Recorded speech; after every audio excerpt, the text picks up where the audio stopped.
What is up, though, Lions fans? We are back. This is the Motor City Cats.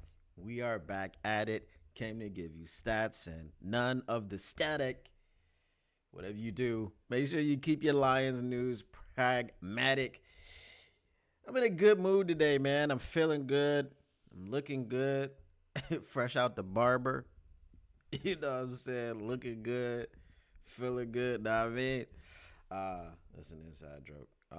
Anyway, what is going on? What up, though, Lone Spoon? We have got some things that we are going to get into. We've got some bulletin board material today, baby. And I just don't understand it. I just don't understand it. We call it poking the bear. We call it whatever we want to call it. But those damn Packers.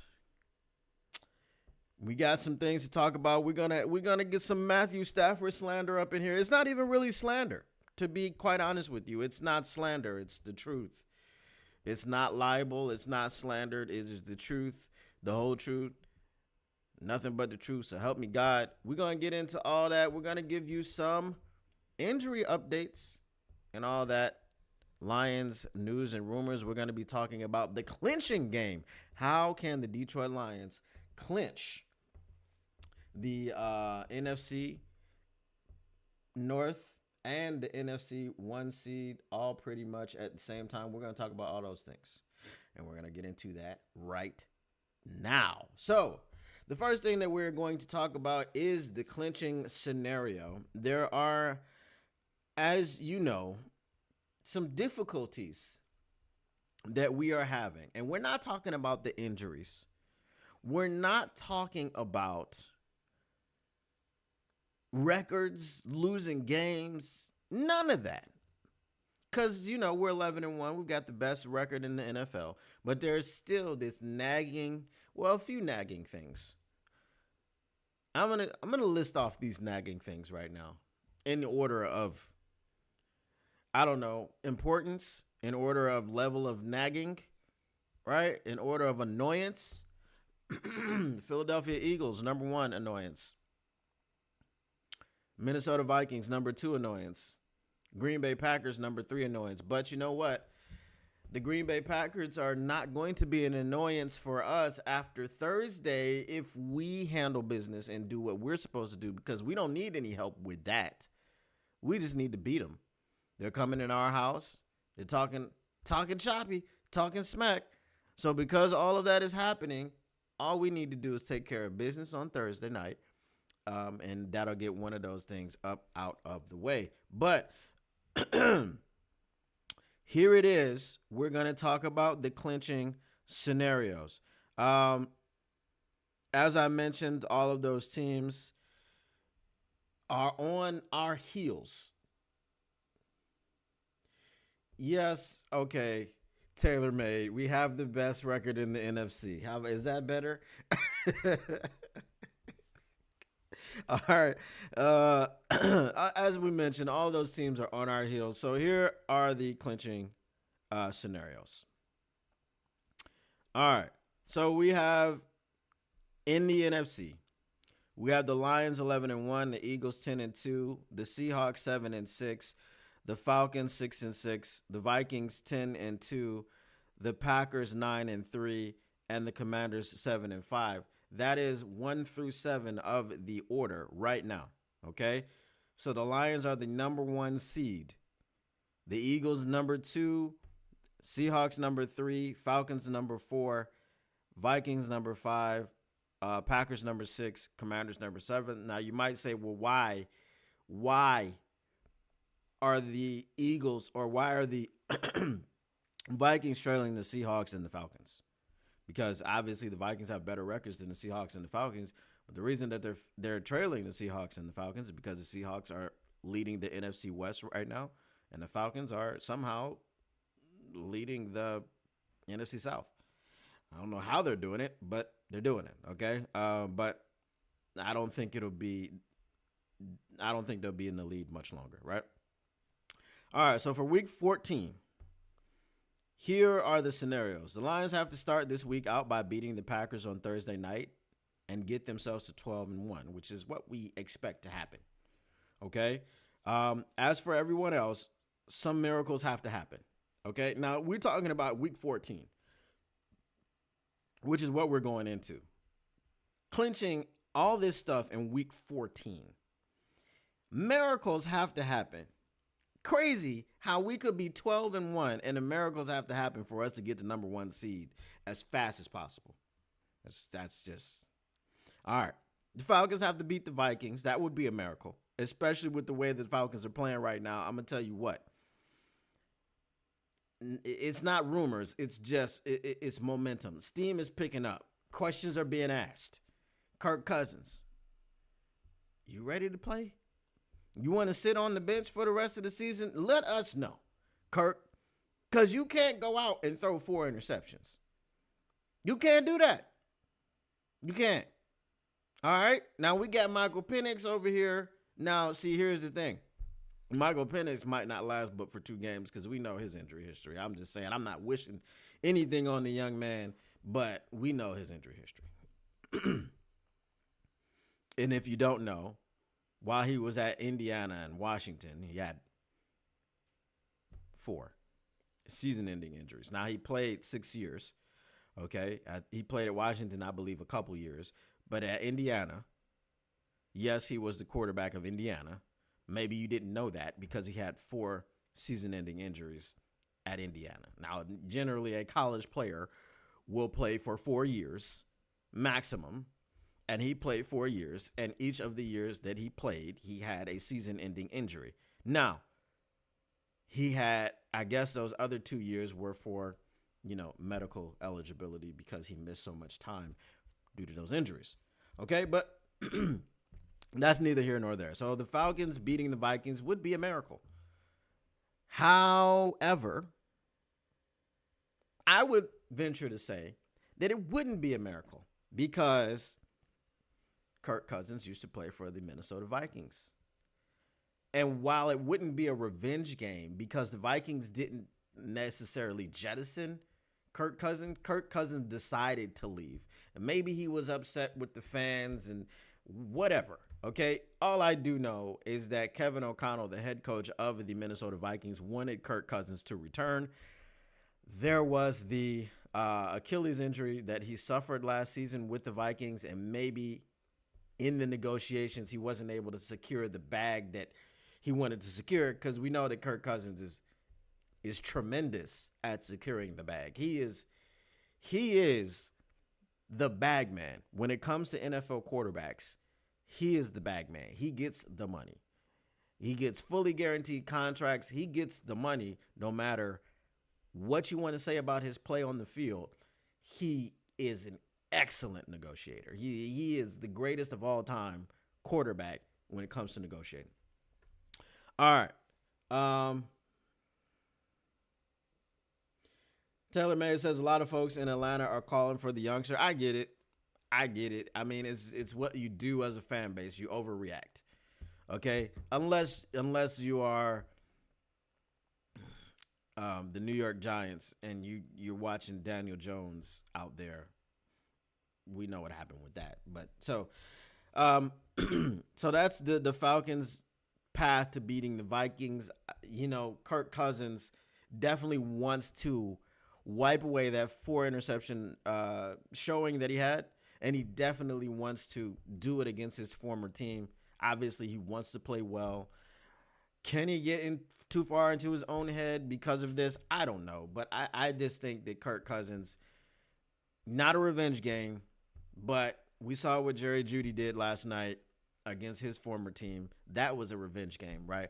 I just think there's going to be extra motivation. Does anybody know? Anybody Google right quick. Is it in Atlanta or is it in Minnesota? If it's in Atlanta, I don't think it's a miracle. I don't think it's a stretch to say that the Falcons could beat the Vikings. All right. And especially because the Falcons are also fighting for, playoff position, and they're fighting for their own division. Same thing with the Vikings. And I would say to a lesser degree, in any other year, right? If the Lions are 12-1, and we can say the Vikings are still fighting for the division, yes, because they'd be 11-2 if they won this game. So a lot to play for here. Panthers beating the Eagles. Miracle, not so fast. Okay, it's yeah, all right. That would be a miracle. If the Panthers were to beat the Eagles, that would be a miracle. I think the game is in Philadelphia. Actually, I'm pretty sure, yes, it's in Philadelphia. I think all of their games, the remaining games are in Philadelphia. Okay, so it's in Minneapolis. Kirk Cousins is very familiar with playing in Minneapolis, right? So, there you go. I don't think it's for him. He's gonna feel just as comfortable as anybody else on the Viking sideline playing at the stadium. So that I don't think that's a big thing. Now maybe for his teammates it'll be something, but not for him. All right. While the Panthers are playing much better than they started off the season playing, obviously they gave the cat excuse me. Don't know what that was. Anyway, they gave the Kansas City Chiefs a run for their money. All the runs for all of the money, pretty much. But they didn't wind up securing the win. Had the game last week against the Buccaneers. That's a divisional opponent. That's also one of two teams that have beat the Eagles. So Eagles coming off of a big win again against the Ravens. I'm putting that game solely on the shoulders of Justin Tucker. I think you make kicks and it changes the way that the game is played. It changes the way the decisions are made. Even if you do this, the Ravens were up 9-0. What if they were up 10-0? 1 point. Maybe it changes some of the decisions that Nick Sirianni makes. Maybe it changes some of the play calls because now they're like, we got to score a touchdown and a field goal to even tie the game. Whereas if we were down 9-0, 3 field goals will get us right back in it. So but I'm saying that was Justin Tucker's fault. That whole game is on his shoulders. Atlanta better bring their A game. NFC North is no joke. Okay. In this case, Harpazo, let's hope that the Vikings are a joke. Okay. Let's hope that Sam Darnold turns all the way into a pumpkin and he throws 4 picks in this game. Because we need some cushion. I'm not asking for much, NFL. Okay. I'm not asking for much, Atlanta. Win the damn game. That's all I'm asking you for. Do your job. Okay. Kirk, beat your former team. Okay, let them know what they're missing, even though you're 37 and coming off a torn Achilles. The Panthers beating the Eagles is going to be a stretch. The reason that we believe that we can beat the Eagles is because we believe our run defense can stop Saquon Barkley. And if you stop Saquon Barkley, we haven't seen the Eagles offense this season for any games without Saquon Barkley doing the heavy lifting. I mean, that was maybe game number 1 and they still beat the Packers. So since then, he's been heavily featured. He is the straw that stirs the drink. Panthers are not stopping Saquon. That's just not happening. Okay, so that would be a miracle. The only way that I think the Eagles lose that game is they just fall for the trap. They get caught looking ahead, and they forget what the mission is. That's the only way I think the Panthers will beat them. Bills beat Rams easy. That's not, we're going to talk a little bit about the Rams in a bit. So stay tuned. But Bills beating the Rams, that's not a miracle at all. That most likely will happen. I don't see how the Bills would lose to the Rams. Because the Bills are also trying to keep pace in the AFC. They're the number 2 seed in the AFC right now, I believe. Or are they behind Pittsburgh? Either way, they're number 2 or 3. And they're going to take that win. That's not going to be something that they falter with. Bears beat 49ers. Again, not a stretch. Not a stretch at all. Bears fired Matt Eberflus, in case you've been asleep and under a rock and you didn't know. And you're gonna get that new coach bump. Okay, just look at the Saints. They got the new coach bump right after firing Dennis Allen. I think the Bears are gonna get that. I think everyone in the building is enamored with Thomas Brown right now. I think the players are gonna play for him. They're gonna rally around him. And then the 49ers have no Christian McCaffrey. They have no Jordan Mason. Debo hasn't looked the same. George Kittle's been banged up. Brock Purdy, I don't know what he's going to look like. Is it going to be a snow game? Are they in San Francisco or in Chicago? Either way, I don't believe that the 49ers can get this one. I mean, they can. If you're saying that they're two bad teams, the 49ers are the better of the two bad teams, but I really would not be surprised to see the Bears beat the 49ers. All right. Raiders beat Bucks. Yeah, I don't think that's going to happen. I really don't think that's going to happen. Cousins will have to have a great game. I wonder if they will boo Kirk Cousins and the Sunshine Band. LOL. I could see them booing Kirk Cousins since Kirk Cousins ultimately decided to leave. But the Raiders beating the Bucks, that would be a small miracle. The Raiders, Gardner Minshew is out for the remainder of the season with a broken collarbone. Aidan O'Connell is in there. Now, I know that they almost beat the Chiefs, but again, that was a divisional game. So the divisional game is where a bad team can beat a really good team. Really bad team can beat a really good team. It doesn't matter. It's the division.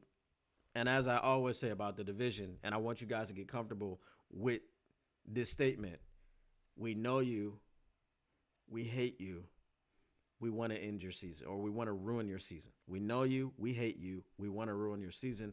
This is the battle cry within the division every time you play a divisional opponent. And obviously we're going to get to a little bit of that, a little bit of the trash talk that the Green Bay Packers have been levying out.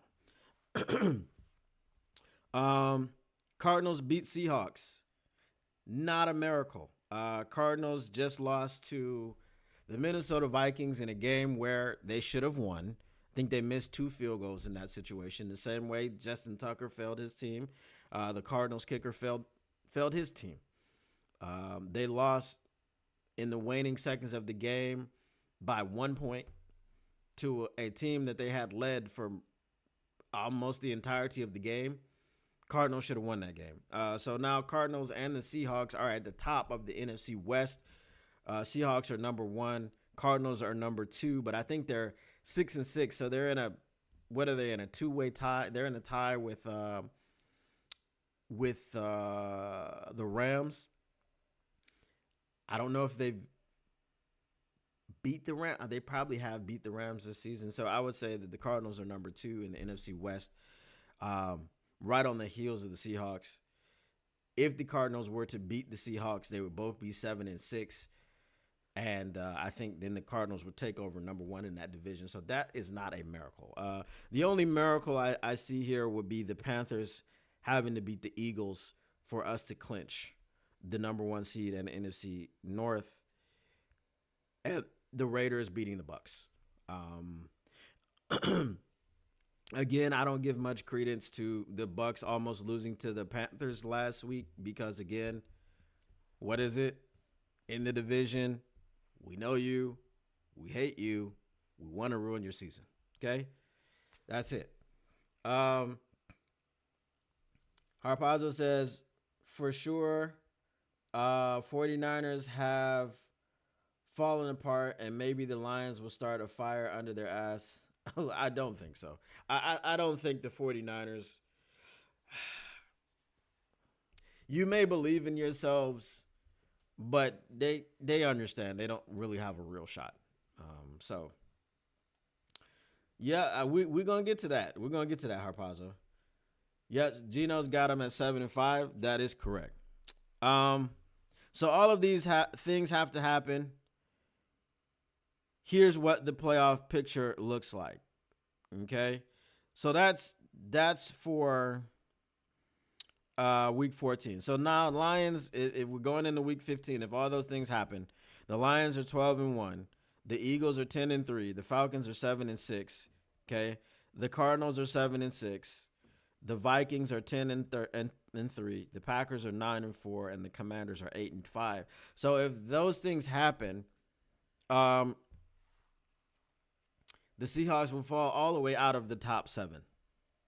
Okay, they'll probably be 8 or 9, somewhere around there, right? So now it goes to week 15. Says this is going to be a really tough week for the Lions. They have to beat the Bills, and this is the team that provides the biggest remaining test for the year for Detroit. As for everyone else, here's what needs to happen, and this is week 15. 49ers beat the Rams. Chargers beat the Bucks. Steelers beat the Eagles. That can happen. Seahawks beat the Packers. That can happen. Bears beat the Vikings. That can happen. Saints beat the Commanders. That can happen. Patriots beat the Cardinals. Probably not. Okay. So now if all those things happen, here's what the playoff picture looks like. Again, Lions 13-1, Eagles 10-4. So again, we go through week 16.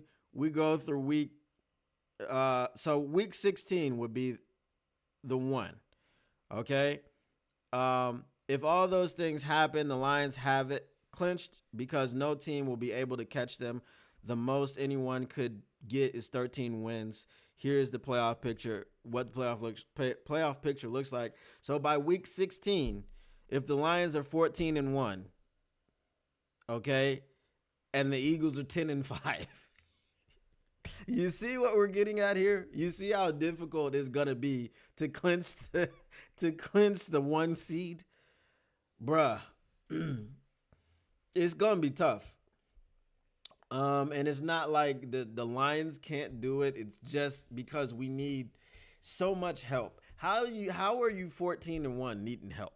That's wild to me. But that's the NFC this year, and that's what that's like. All right, so the 49ers are done. Hopefully, we have enough pieces to beat the Packers, and the only team to worry about after that is the Bills. Let's hope so. TaylorMade Media says, who's saying all of this?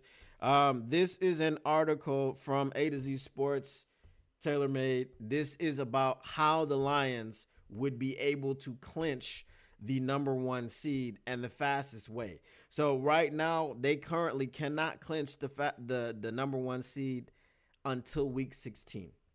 Okay? If they go into week 16 at 14-1, then they would have it clinched and they would need no help. So the only way that they could do it is if they won out, or if they went to 14-1 and then the Eagles dropped 3 straight, which I don't think is going to happen. I don't think the Eagles are going to lose to the Panthers. They definitely could lose to the Steelers. I don't think that's happening. All right.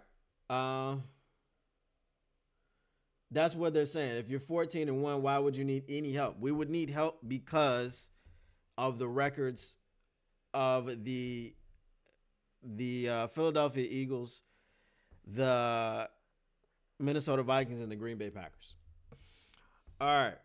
So that is the clinching game. That is how the Detroit Lions can clinch the number 1 seed just by winning. Okay, so from where I'm sitting, just go 16-1, and there is no doubt. Okay, because even if the Eagles don't lose another game and you don't lose another game, the Eagles would finish at 15-2, and you would finish at 16-1. And maybe that's likely, maybe it's not likely with all of these injuries and new additions. Maybe we can keep it rolling. And obviously, as Detroit Lions fans, we expect to keep it rolling because to this point, where we've gotten to 18 players on injured reserve, we're still 11-1. Still 11-1.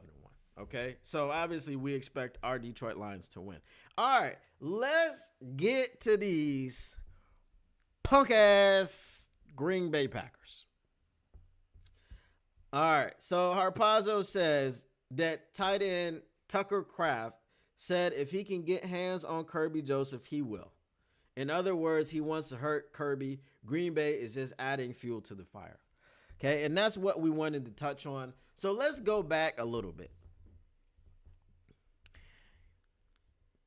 To quote the great Lil Wayne, I don't curse, but in this verse, man, F the world. I'm still not gonna curse. I'm not gonna drop it. See, Taylor made. See, I'm not even going in on your boy. See, that's boy Taylor made now. Come on now. Are you wearing a green jersey underneath your Lions jersey? Anyway, Tucker Craft. We're going back a little bit. Okay. Matthew Stafford. For as much as anybody wants to say that Matthew Stafford has done for the Detroit Lions and the city of Detroit, I don't care nothing about none of that. Okay? Here's the thing. Me and Matthew Stafford don't get along. I don't like Matthew Stafford. I didn't like Matthew Stafford when he was here. I just didn't, because I felt like he was the reason that the Detroit Lions were called the Cardiac Cats. I felt like watching Matthew Stafford was a lot like to a higher degree. Okay? And I'll give your boy some love, Jordan Love, TaylorMade Media.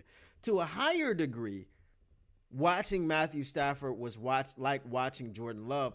Jordan Love, again, is only in his second year as a starter, so he's still got time, and we can't really put a stamp on him. Is he going to be like Matthew Stafford?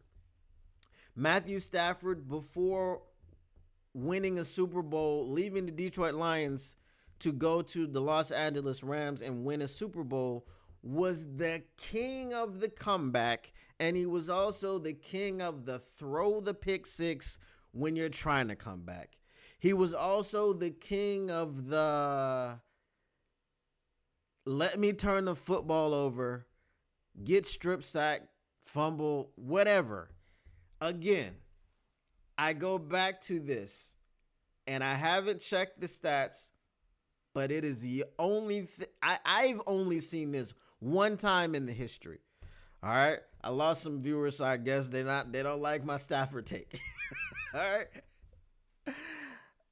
One time in the history of watching football have I seen a quarterback turn the ball over 2 times in the same drive.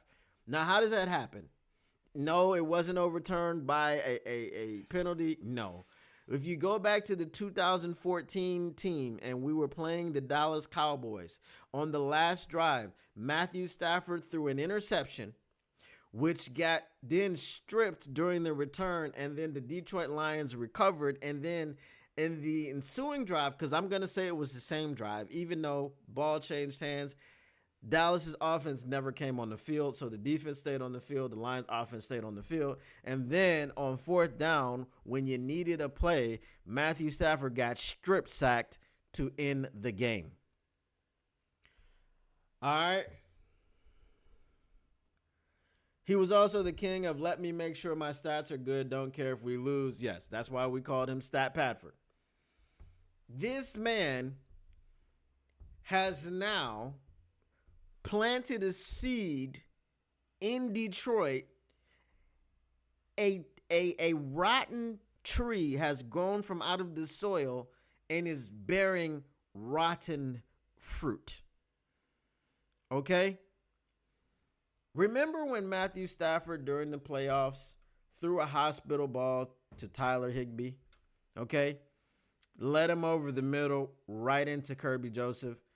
Matthew Stafford not protecting his guy. Kirby Joseph goes down to the thighs, which is where you're supposed to hit people because you're not supposed to hit them up top, right? So if he would have hit him up top, it would have been a penalty. It would have been flagged. He would have gotten a fine. So he had to go down to the legs, hit him in the knee. His foot was planted in the turf. It gave. His knee got blown out. Was that a dirty play? No. It's how they're teaching safeties and corners to tackle guys like Derrick Henry or big ass tight ends. Okay? That's how they're taught to tackle. So Matthew Stafford goes and he calls Kirby Joseph and, oh, you're dirty. You know it. It's on tape, blah, blah, blah. And Kirby goes, well, your loss is on tape as well. Cool. Here's the thing. Rams fans picked up on that. Vikings fans picked up on that. And now Tucker Kraft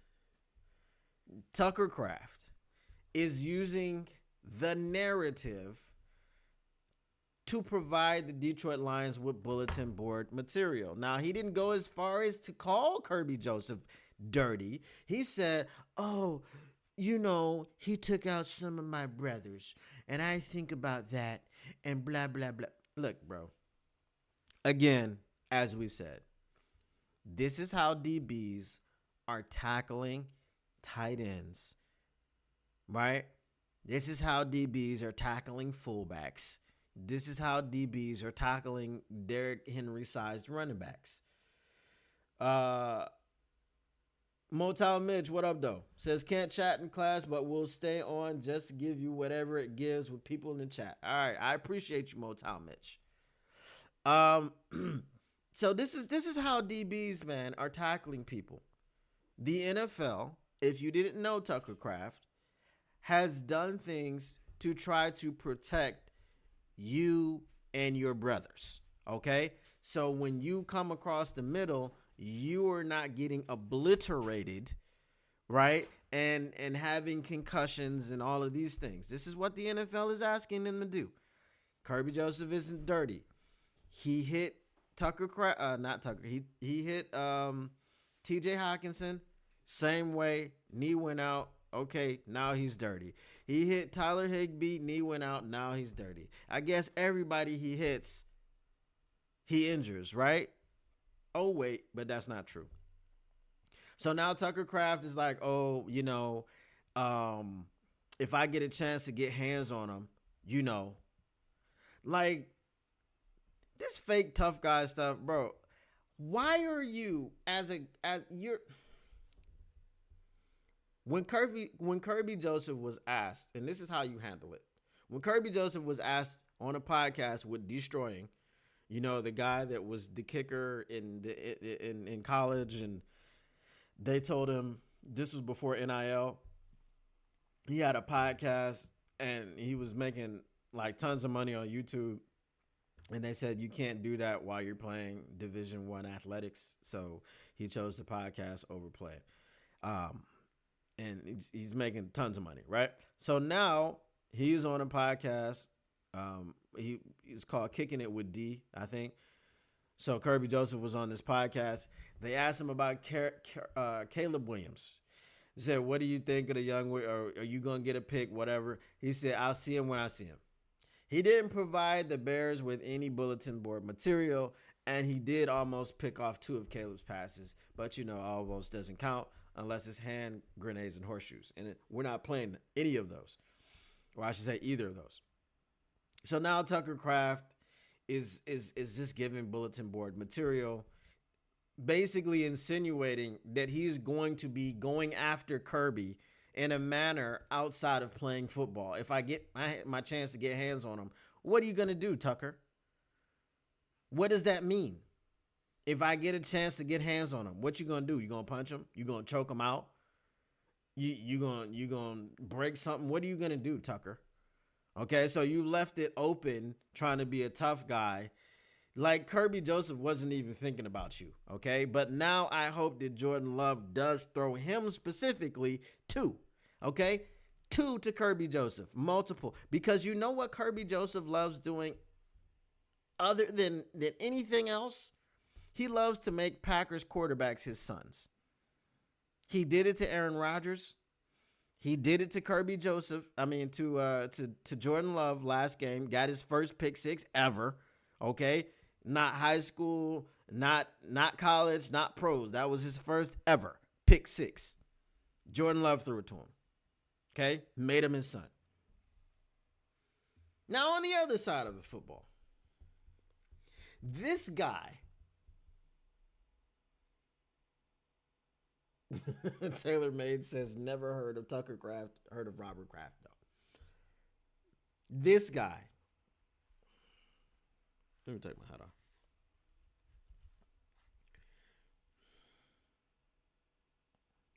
Xavier McKinney.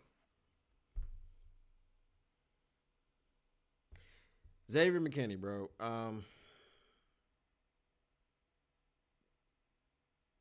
Xavier McKinney is delusional. Okay? He's clearly salty because he came whining and crying about the Detroit Lions. I don't like the way they're blowing people out. They're bullies. We don't respect that in this locker room. And was a ghost. Okay? Like he was playing Sam Darnold. He was a ghost for the entire game. That man had no stats. He didn't have any tackles. He didn't have any passes defense. He didn't have anything. It was just like he was on the field running around, just showing up, being there, wearing a Packers uniform. He was a non-factor. He was non-existent in the game that we played in Green Bay. So now when they asked him about Amon-Ra St. Brown at his locker today. They asked him the question, was the Green Bay Sucks hoodie, was it something or was it just nothing? Ha, ha, ha. Oh, we ain't worried about him. We not worried about him. The dude's an all-pro, bro. Like, he's an all-pro. What do you mean you're not worried about him? I guarantee you your coaches are worried about him. I guarantee you other players on the defense are worried about him. But, Luke, just give the respect. Even if you don't like what he did. They asked Amon-Ra St. Brown in his media availability yesterday about the Green Bay Packers. He said they're a good team. It's going to be a hard-fought game, yada, yada, yada. Is it just that the Detroit Lions and other teams get media training and the Green Bay Packers do not? Is this what's happening? Are you trying to tell me that the Green Bay Packers, which is such a storied franchise, have no media training? Because you don't talk before a rivalry game and just give a bunch of bulletin board material to the other team. The Detroit Lions, whose house you're coming into, are not saying anything. They're saying all the right things. But the Green Bay Packers are over here just spouting off. I don't think he was saying that St. Brown can't get deep, because we know St. Brown can get deep. And even if he doesn't get deep, you got to tackle him, Xavier. Right? Because if he gets through the first part, if he gets over across the linebackers, if he does catch a 20-yard pass across the middle, which he's very capable of doing, and which he has done plenty of times, he's in your zone, Xavier, and you're going to have to deal with him. All right? So not only do I hope that Kirby gets 2 thrown to him by Jordan Love, now I hope that Amon-Ra St. Brown catches 2 thrown to him by Jared Goff. I hope it's close. I hope it's 21-20 with 2 minutes to go in the fourth quarter, and we're driving, and Amon-Ra St. Brown gets a 20-yard corner or a 20-yard post coming across the middle and takes that thing to the house, and we go up 28-21 with 30 seconds left. And Amon-Ra St. Brown scores the game-winning touchdown, and guess who's trailing behind him trying to catch him? Xavier McKinney.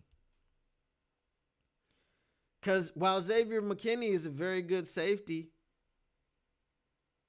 just like Kirby Joseph, they're tied for the league in interceptions. Kirby Joseph doesn't say anything. But Xavier McKinney keeps talking. How are you talking after you talked the first time and you were a ghost? You were non-existent. You did 0 to help your team. You did nothing to help your team. in a game where the NFL tried to help you by throwing out Brian Branch for nothing. You did nothing, but you're talking. I don't understand.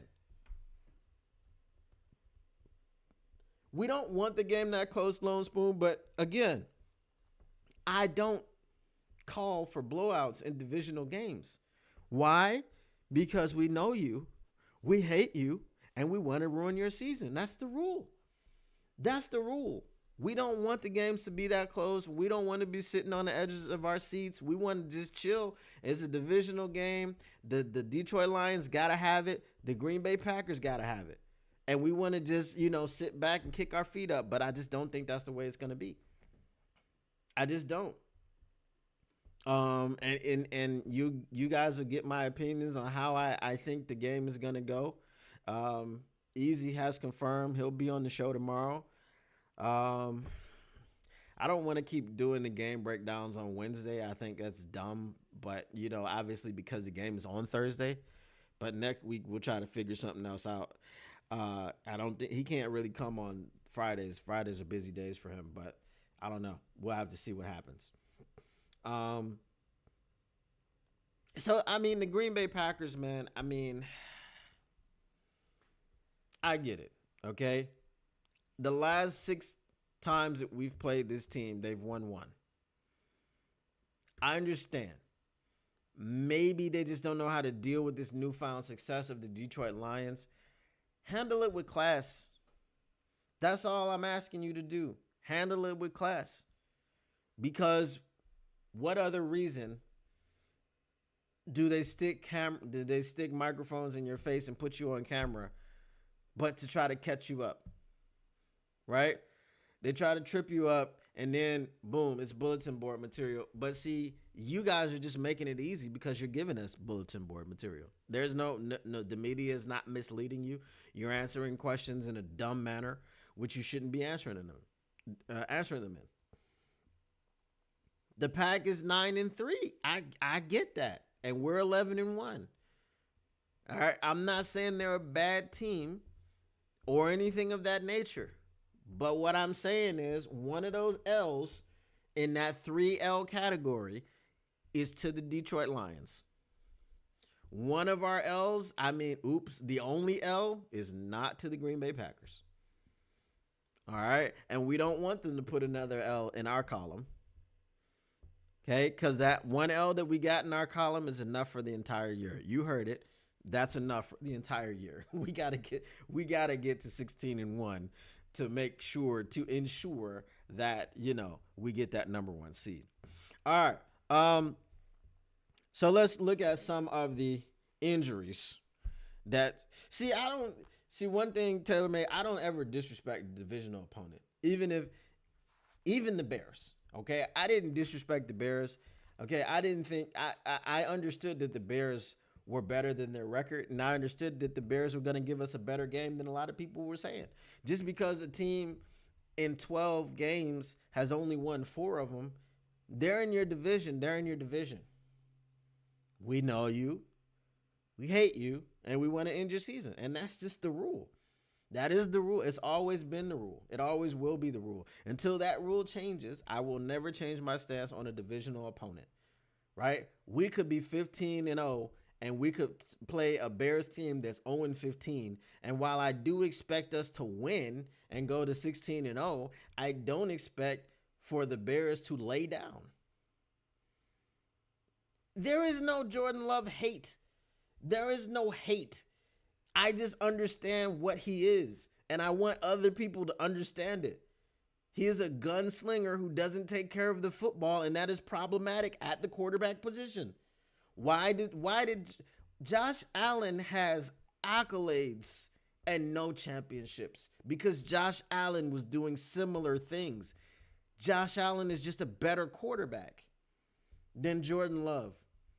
But he gunslinging, turning the ball over, all of that. Josh Allen did the same thing. Patrick Mahomes does that to a degree, right? But he wins championships. Lone Spoon says you never disrespect a rival. Ohio State just found that out. Go Blue. FO hell no state. That's all I have to say about that. You know what? To be quite honest, and I think I said this yesterday, I did not think that they were going to win the game. I did not watch the game, which is probably like one of only two that I've ever missed. But hey, it worked out, and I'm glad we won. And I hope they sign Ryan Day to a lifetime extension because he deserves it. He deserves it. He can beat everybody else but Michigan. That's all. All right, let's get to some injury updates. They're not great, the injuries, but injuries are never great. So here's the thing. Our practice participation for today. Taylor Decker, knee, no practice. Levi Onwuzurike, hamstring, no practice. Josh Pascal, knee, no practice. DJ Reader, shoulder, no practice. Carlton Davis, knee, full participant. Cornerback Emmanuel Mosley, hamstring, full participant. The top three are the ones that probably won't play this week. Okay, Taylor Decker, Levi Onwuzurike, and Josh Pascal. Levi Onwuzurike and Josh Pascal are probably going to miss the next 2 to 3 weeks. That's concerning to me coming into a game where we have to stop Josh Jacobs. Okay? Again, Josh Jacobs is the second best running back in the NFC North. I don't count David Montgomery and Jahmyr Gibbs as two different running backs.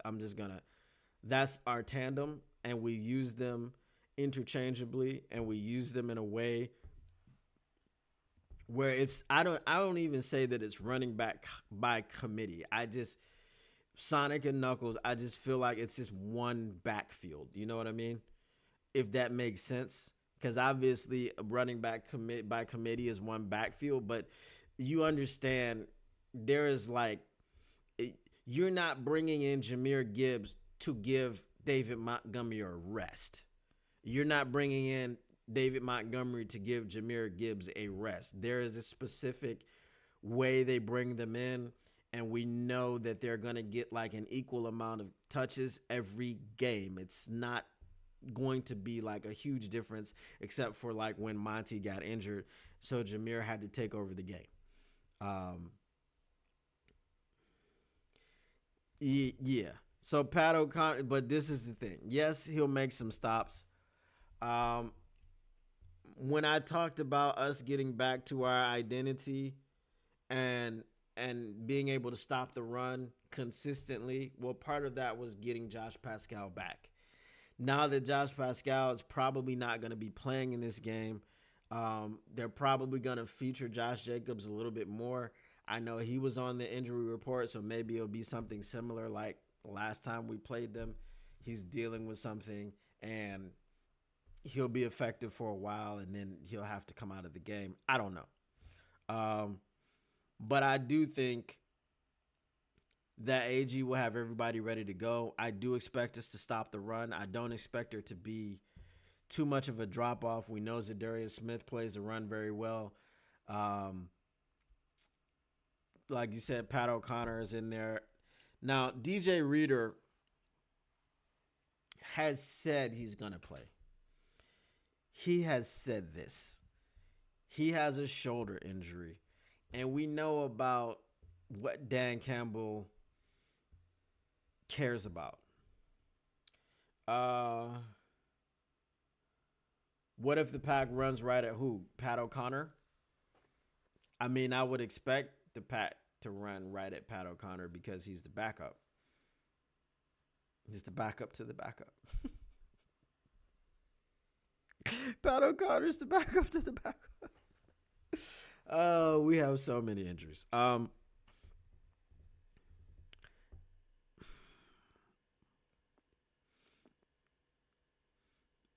Yeah, I forgot what I was saying. I was talking about Josh Jacobs. I really do expect the Lions to have a plan, because here's what I would say. Our secondary is healthy. We're not that worried about Jordan Love. Again, not hate, not saying he's bad, but if you are a defensive coordinator, I'm going to ask you this question, Taylor made. I'm going to ask you this question. Oh, what if they run right at his shoulder? I don't know, but that's what I was saying. Like, we know what Dan Campbell cares about. Dan Campbell doesn't care about what the player wants. If it is in direct opposition to keeping that player fresh and healthy, right? If it is in direct opposition to the player's health, long or short term, he's not going to play him. I hope that that's not the case. I hope what DJ Reader wants which is to play, is in, it's not a detriment to his health, and he can go out there and play and give it 100%. But I'll ask you this question, and anybody else in the chat. Would you rather see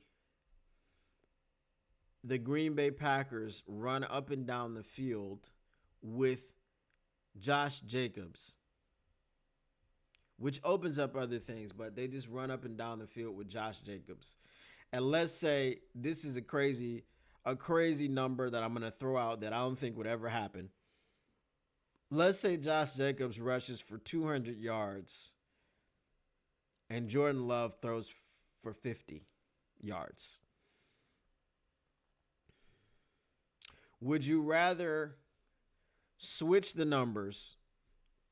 Jordan Love throws for 200 plus, and Josh Jacobs runs for 50.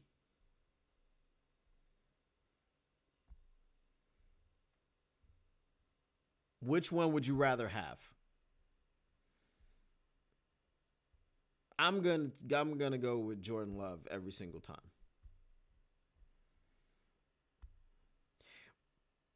Because Jordan Love will throw you some.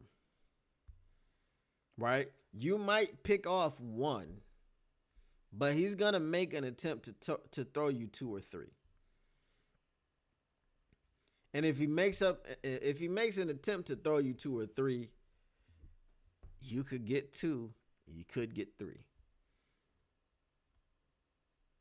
So I'm just saying, I'm putting the ball in Jordan Love's hands. And I think as a defensive coordinator, you're going to put the ball in the hands of a quarterback who doesn't take care of it.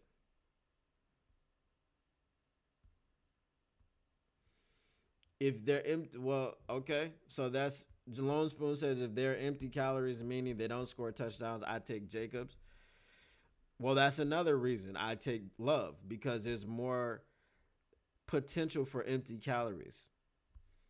There's more potential for Jordan Love to throw the ball up and down the field, move it between the 20s, and then throw red zone interceptions. Or there's more potential for Jordan Love to be trying to push a ball deep to Christian Watson like he did against the Bears, but Kirby Joseph comes over the top and picks it off, doesn't slip and fall down, leaving, turning double coverage into single coverage.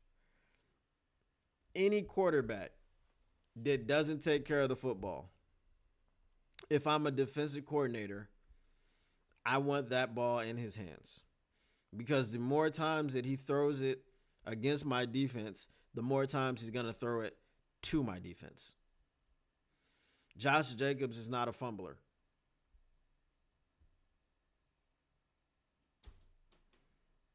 You might see Jordan Love roll right to Pato. That's fine, as long as he makes an ill-advised throw to KJ, to Curb J, or to Brian Branch. And here's the other reason. Well, see, you might have Jamal Adams out there. You don't know.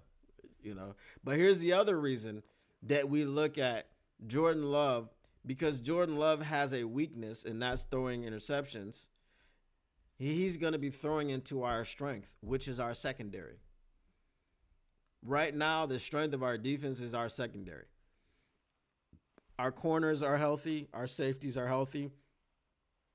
So everyone out there who is a starter is going to be a starter, right? That's what we think. If Josh Jacobs is running the ball, he's running against our weakness. So his strength is going against our weakness. Right now, our weakness has to be the front seven, notwithstanding Aleem, DJ, and Za'Darius. But because we're missing two linebackers at a time, right? Or one linebacker at a time because we play a 4-2-5, right? So we got two linebackers. So we're missing whoever Jack Campbell's running mate is at the time. We're missing. Now we have Jack, no Anzo. Jack, no Derek. Jack, no Malcolm, right? We're gonna have Jack and Ben, or Jack and Trevor, or Jack and Jamal, or Jack and David, or Jack and Kawan. And again, Jack and David, Jack and Kawan, I'm not really worried about those guys because they have the experience in the NFL and they've been very good at different stretches of their careers.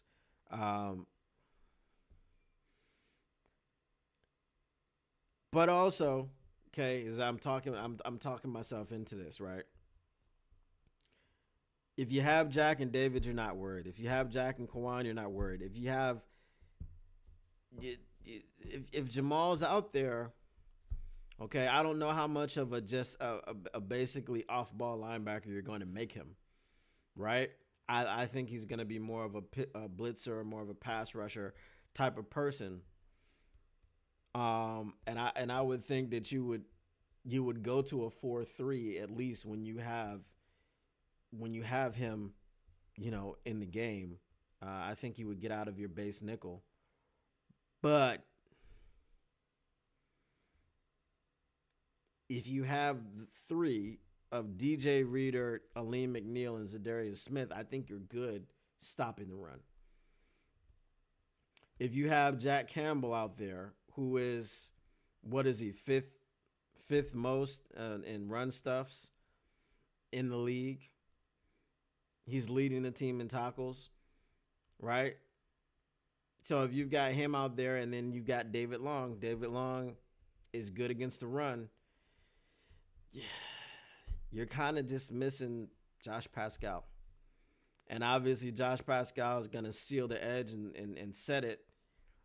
And if they're going to bounce to the outside, that's great. But Josh Jacobs does most of his damage through the middle of the line. So I think it'll be tougher for the Packers offense than you would expect with all the injuries that we have.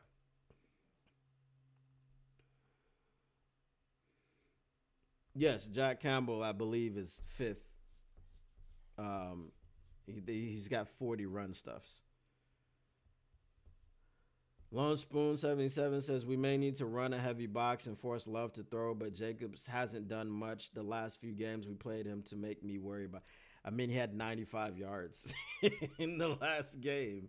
And then he wasn't able to be used in the second half too much because, one, Jordan Love threw that pick six right before the half, so they had to throw the ball to try to get back in it. And two, he basically had to leave because I think he was dealing with a groin injury and that flared up. So, yeah, I would worry about Jordan. I would worry about Josh Jacobs. But, I mean, if we've got Aidan in the box and we've got man across the board, that doesn't worry me because we're, I think, probably the most heavy man coverage team in the NFL. So that doesn't concern me too much.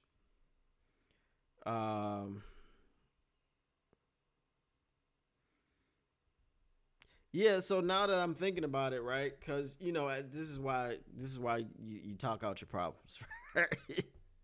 Now that I'm thinking about it,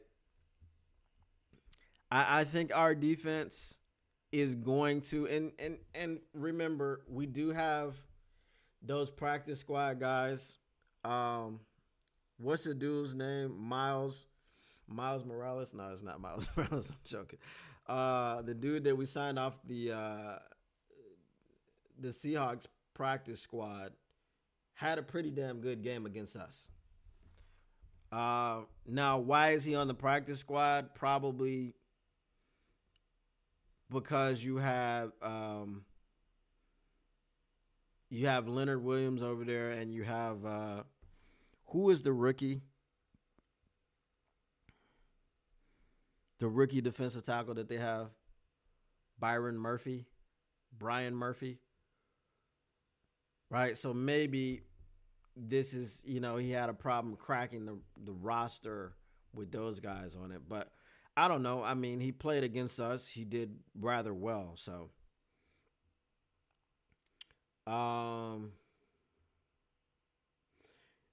yes, the Packers have some wide receivers.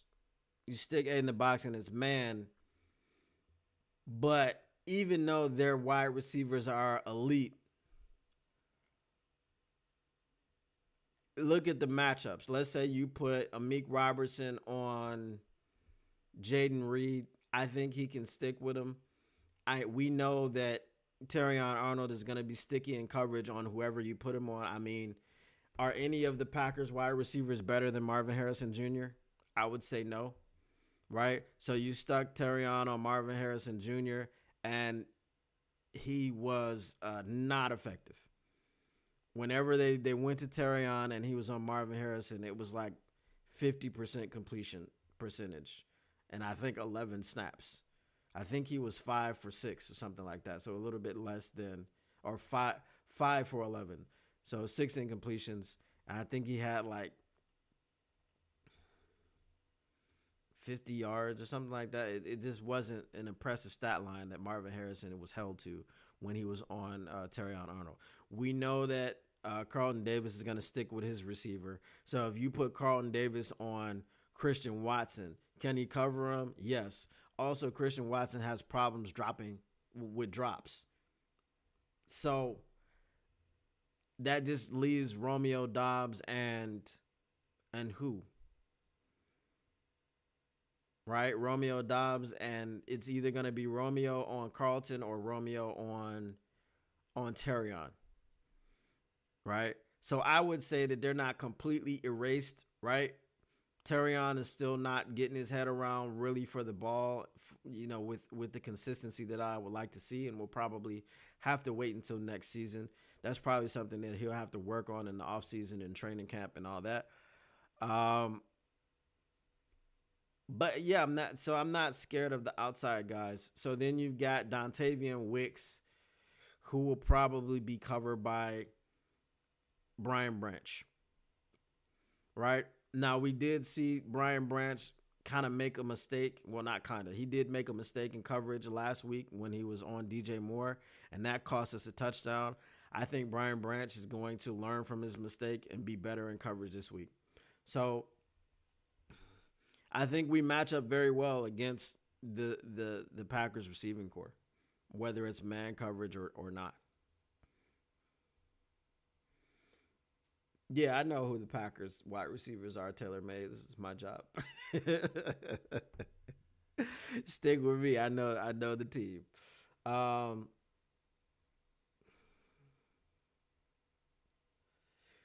Lone Spoon, Vildor's not playing. Carlton Davis is a full participant in practice today. Carlton Davis was a full participant in practice yesterday. Carlton Davis, without any type of setback, is going to be playing on Thursday. It's not going to be Kendall Vildor. So we don't have to worry about shading the safety. Right? What was 3 months ago? The Packers game?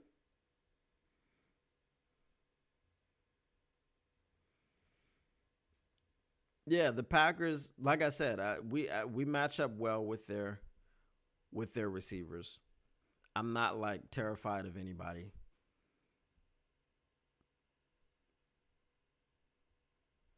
And like I said, if Jordan Love attempts that pass with Kirby Joseph and Carlton Davis double teaming Christian Watson, it's getting picked. I'm telling you, if he throws one up for grabs in Kirby's vicinity, it's getting picked. Oh, Marvin Harrison. But I'm talking about Terrion Arnold, because Marvin Harrison has continued to do his thing, and he was doing his thing before Terrion got on him, right?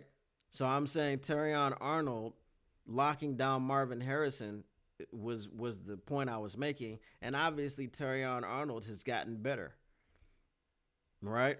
So he's gotten better. He's gotten more sound in his technique. He's gotten better at subtle tugs and grabs and things like this and pulls that the refs aren't going to call, that type of thing. But why would Vildor play? That's my question. If Terrion and Carlton are playing, why would Vildor play?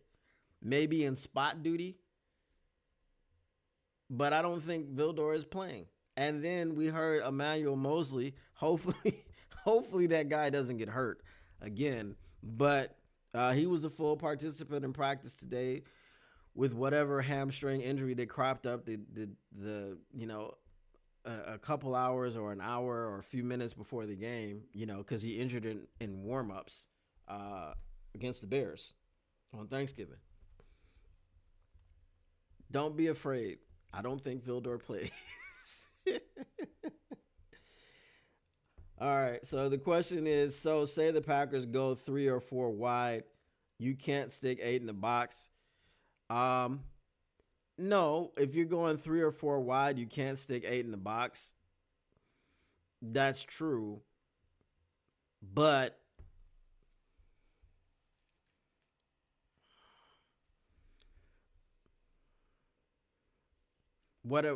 so let's look at if they go 4 wide.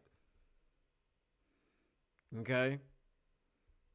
If they go 3 wide, you can put 8 in the box. Right? Because if you have 8 in the box, that means you've dropped probably Brian Branch.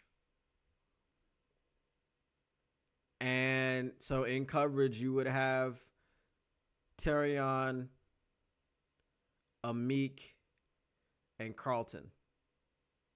I don't think they're going to drop. Okay, so let's say it depends on the alignment. Let's say Amik's not on the field.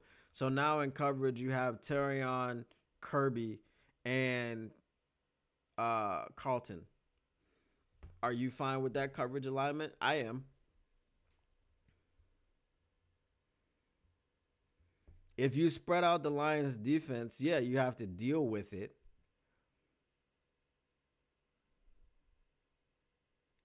But if you spread them out, look, here's the thing. So let's just say, all right, you spread them out. You've got Jordan Love. You've got 4 wide receivers. So that's 5 people. You have 5 offensive linemen. So that's 10 people. So what do you have? You have a tight end on the line? Or do you have a running back in the backfield? No, so if you have your running back in the backfield, you've got your 4 wide, okay? Somebody's running shallow routes, so you still can drop someone down, like Brian Branch. You can bring him close to the line of scrimmage. Because your 4 wide, you're going to go, if we're saying this man coverage, you're going to go Terrion, Amik, Carlton, and Kirby, right? Then you still got Jack Campbell down to cover the middle of the field. Brian Branch is close to the line of scrimmage. If you decide that you're going to throw the ball, he can drop back into coverage into the middle of the field. So it's not like a hard thing to solve. I think the Packers often do go 4 wide because they've got those 4 number 2 wide receivers that they harp on about, right? So they've got Romeo Dobbs and Christian Watson. They've got Jaden Reed, and they've got Dontavian Wicks. Okay, but we still can cover them, especially with our 4-2-5 alignment.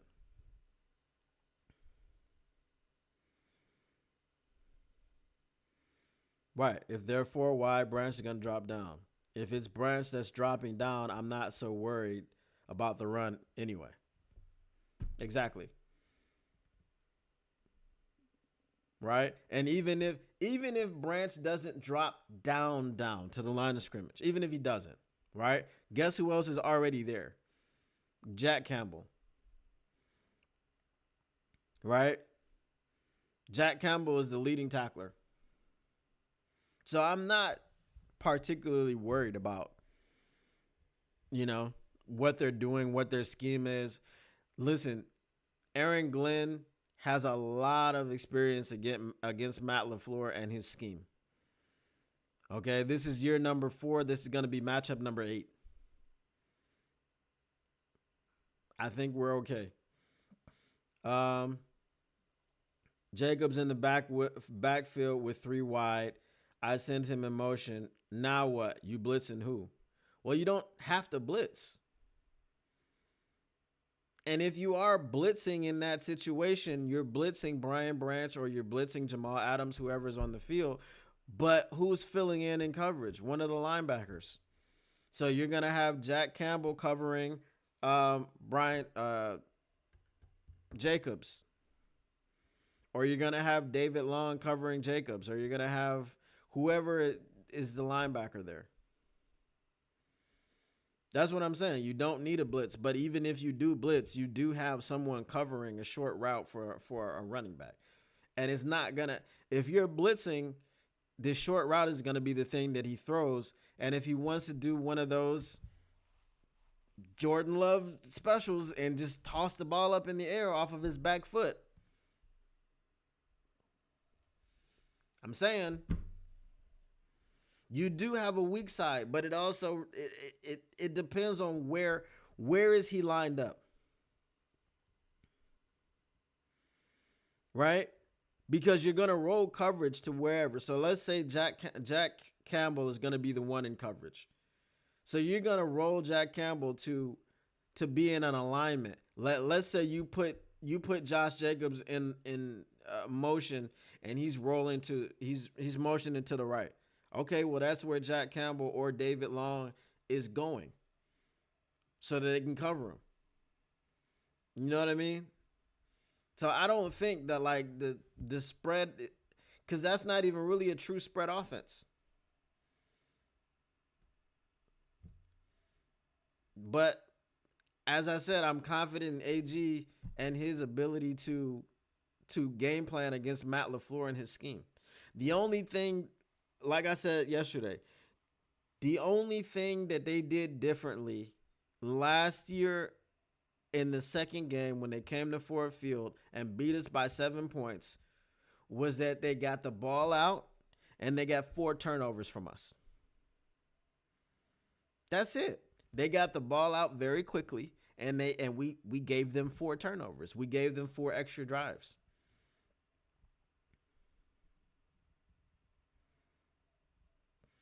Pat O'Connor being on the field doesn't matter, because if you are blitzing, as you said, I'm not worried about Jordan Love rolling out and picking up 25 yards.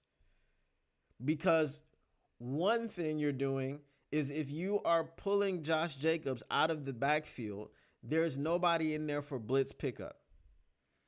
Okay? So now the situation is this. If he does roll out right, or if he does roll out to Pat O'Connor's side, yes, you have to stay in coverage, but somebody's going to have to come down. Then it becomes a scramble drill.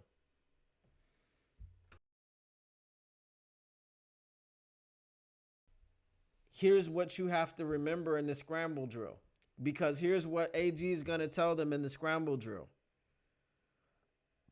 Do not abandon your deep zones your deep thirds because he likes to just chuck it up to Christian Watson or Romeo Dobbs on the back shoulder throw. Or he likes to just throw it off of his back foot and hope for the best. And that's the opportunity for a pick. That's all I'm saying. Okay, but you're right. Did Pat O'Connor has not played poorly, man. I don't think it's gonna be that simple. I don't think you just line up and run the ball at Pat O'Connor and then they just don't adjust. I don't think it's gonna be that simple. I'm guessing you are not a big Pat O'Connor fan. All right, guys. I'm gonna go ahead and get out of here. I got some stuff that I need to do today, but appreciate you coming, hanging out, checking in. Like always, make sure you smash that subscribe button. Make sure you smash that like button. Make sure you share the stream and let everybody know what is going on here. Make sure you turn on the notifications so that you can get notified when the Motor City Cats are back at it.